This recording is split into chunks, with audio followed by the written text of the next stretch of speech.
भारी भरकम गलतियों के साथ सक्षमता परीक्षा का आंसर की जारी किया गया है और नियोजित शिक्षक राज्यकर्मी की तरफ कदम बढ़ा दिए हैं।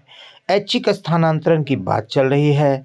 इस पर भी प्रकाश डालेंगे आज के इस अंक में। साथ ही साथ 11,000 तक की वेतन बढ़ोतरी, फिटमेंट मैट्रिक्स के हिसाब से वेतन, एनपीएस या ओपीएस क्या देना होगा, त्यागपत्र यानी सेवा निरंतरता का लाभ मिलेगा कि नहीं, इन सारी बातों पर वर्तमान परिप्रेक्ष्य में जो पटना हाईकोर्ट में जो बहस हुआ है उस बातों को भी रखा जाएगा। जो निचोड़ निकल करके आ रहा है वो बताया जाएगा। जी हाँ फ्रेंड, जो 10 दिन पूर्व की जो बातें थी वो अलग हो गई है जब पटना हाईकोर्ट में सक्षमता परीक्षा लेकर सुनवाई हुई और जज साहब के द्वारा बिहार सरकार के वकील से कुछ महत्वपूर्ण सवाल किए गए। जी हाँ फ्रेंड, शिक्षक बहाली की परीक्षा रद्द हो गई है और इस बाबत जब पुख्ता ठोस सबूत दिए गए सैकड़ों के संख्या में पुलिस के द्वारा, तब जा कर के ये इसको रद्द किया गया। अन्यथा बीपीएससी जिसको रद्द करने के फेर में नहीं थी। यहाँ पर देख पा रहे हैं कि एनपीएस टू ओपीएस यहाँ पर भी रिव्यू कमेटी बनाया गया है। यहाँ पर कि NPS to APS subject request regarding to an appointment with official of NPS reviews committee to explain their suggestion to convert NPS into OPS without scrapping, यानी NPS को OPS में बदलने के लिए बिना किसी परिवर्तन का यहाँ पर 15 मार्च की ये कमेटी है बनाने की बात होगी। तो इसका भी लाभ भी ऐसे शिक्षक जो बीपीएससी वाले हैं या जो राज्यकर्मी बनेंगे उनको आने वाले भविष्य में मिलेगा, क्योंकि आगे आगामी विधानसभा चुनाव भी है लोकसभा के बाद। अब देखिए जो पटना हाई कोर्ट में जो बहस हुआ है जिसकी अभी जजमेंट को सुरक्षित रखा गया है, तो वहाँ पर जज साहब के द्वारा कहा गया कि जब ये इतने पुराने शिक्षक है, ये लंबे समय से ऐच्छिक स्थानांतरण की बात कर रहे थे, तो आप बार बार उनको नया ज्वाइनिंग क्यों दे रहे हैं और उनके प्रोन्नति को आप समाप्त कर दे रहे हैं, उनकी सेवा निरंतरता को समाप्त कर रहे हैं। ठीक है, आप राज्यकर्मी का दर्जा उनको देते हैं, अच्छी बात है, जिनके वो हकदार है, 20-20 साल से वो सेवा कर रहे हैं। तो इन बातों का ये बात निकल करके आ रही, जैसा कि आपने देखा कि माननीय अपर मुख्य सचिव श्री के पाठक का भी सुर बदला हुआ था। तो ये निर्णय निकल करके आ रहा है कि ऐच्छिक स्थानांतरण और राज्यकर्मी का दर्जा नियोजित शिक्षकों को मिल सकता है। जी हाँ फ्रेंड, क्योंकि शहरों में काफ़ी कम जगह है, शहर में भेजने की बात चल रही है, लेकिन बहुत सारे नियोजित शिक्षक शहर जाने के लिए तैयार नहीं है और ऐच्छिक स्थानांतरण चाहते हैं। राज्यकर्मी बनने पर न्यू पेंशन तो मिलेगा ही मिलेगा, ओपीएस में भी आप बदल सकते हैं। नियोजित शिक्षकों को फिटमेंट मैट्रिक्स के हिसाब से मिलेगा सैलरी।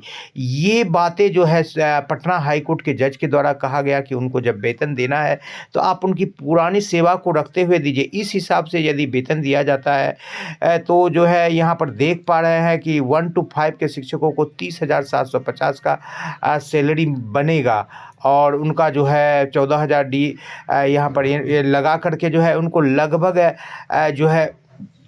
11 से 12,000 सैलरी में बढ़ोतरी हो जाएगी। जो पुराने शिक्षक हैं उनको, और 6 to 8 के 34,440 रुपये सैलरी बनेगा। 6 to 8 का यहाँ पर देख पा रहे हैं, इनके सैलरी में 10,000 की बढ़ोतरी होगी। 9-10 का 38,000।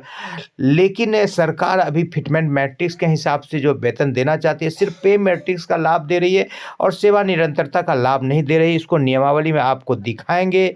और राज्यकर्मी बनने से 11,000 तक का लाभ उसी फिटमेंट मैट्रिक्स के हिसाब से होगा, लेकिन फिलहाल अभी लाभ होगा 2020 के बाद नियुक्त शिक्षकों का, 2022 के बाद जिनको ग्रेड पे नहीं मिला था उनको होगा 8 साल की प्रोन्नति, लेकिन दावा नहीं कर सकते हैं।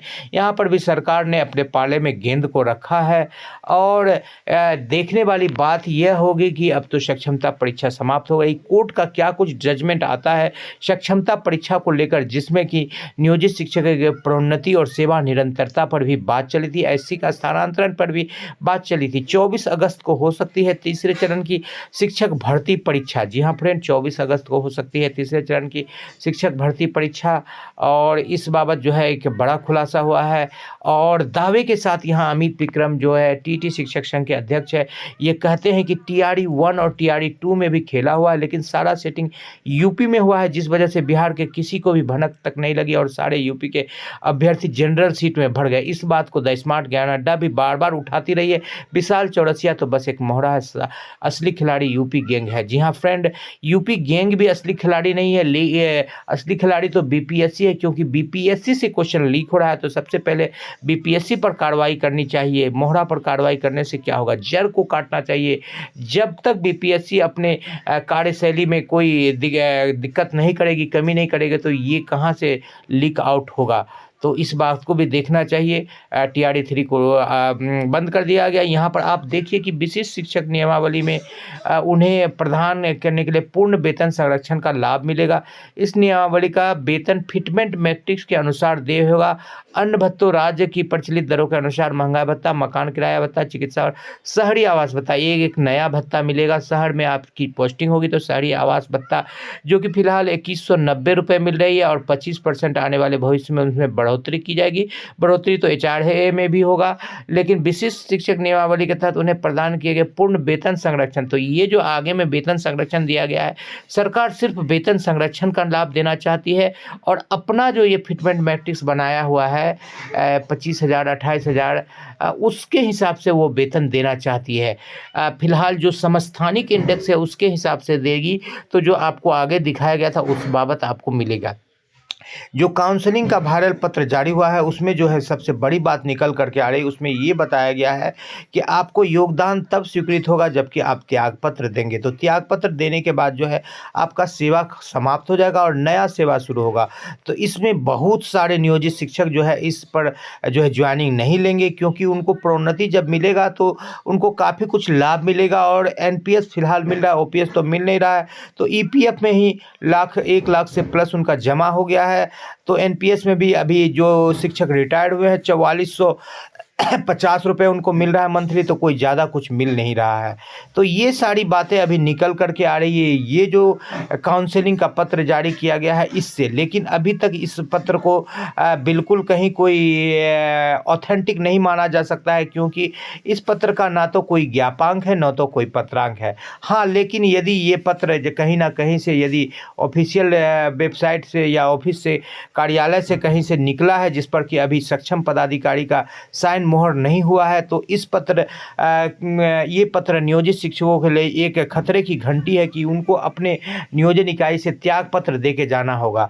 तो वैसे नियोजित शिक्षक जो बिल्कुल अपने घर से दूर नौकरी कर रहे हैं, और या उनको यदि राज्यकर्मी का दर्जा चाहिए, इस कुर्बानी पर की जो वो पुरानी सेवा का कुर्बानी दे सकते हैं, चाहे वो 10 साल का हो, 15 साल का हो, 20 साल को, 18 साल का, तब वो राज्यकर्मी का ज्वाइन कर सकते हैं। अन्यथा की स्थिति में आगे आपका प्रधान शिक्षक का भी इंतजार हो रहा है। प्रधान शिक्षक की भी वैकेंसी चल रही है, अनुभव प्रमाण पत्र बनाया जा रहा है। तो इस बाबत जो है नियोजित शिक्षकों को फिटमेंट मैट्रिक्स के हिसाब से भी लाभ मिल सकता है। सैलरी में 11,000 तक की बढ़ोतरी हो सकती है। राज्यकर्मी का दर्जा तो मिलेगा, न्यू पेंशन मिलना तय है। ओपीएस के लिए भी आप कदम बढ़ा सकते हैं, और ऐच्छिक स्थानांतरण पर भी पलड़ा भारी दिख रहा है, जैसा कि हाई कोर्ट के जज साहब ने सवालों की झड़ी लगाई थी पीके शाही से। तो अब देखने वाली बात होगी कि ये चुनाव भी सब महासमर में जाने वाली सरकार नियोजित शिक्षकों को क्या कुछ देती है या फिर ठगने का काम करती है। जी हाँ फ्रेंड, वीडियो पसंद आ रहा तो लाइक कर दे, चैनल पर नए हैं या अब तक सब्सक्राइब नहीं किया तो सब्सक्राइब कर लें।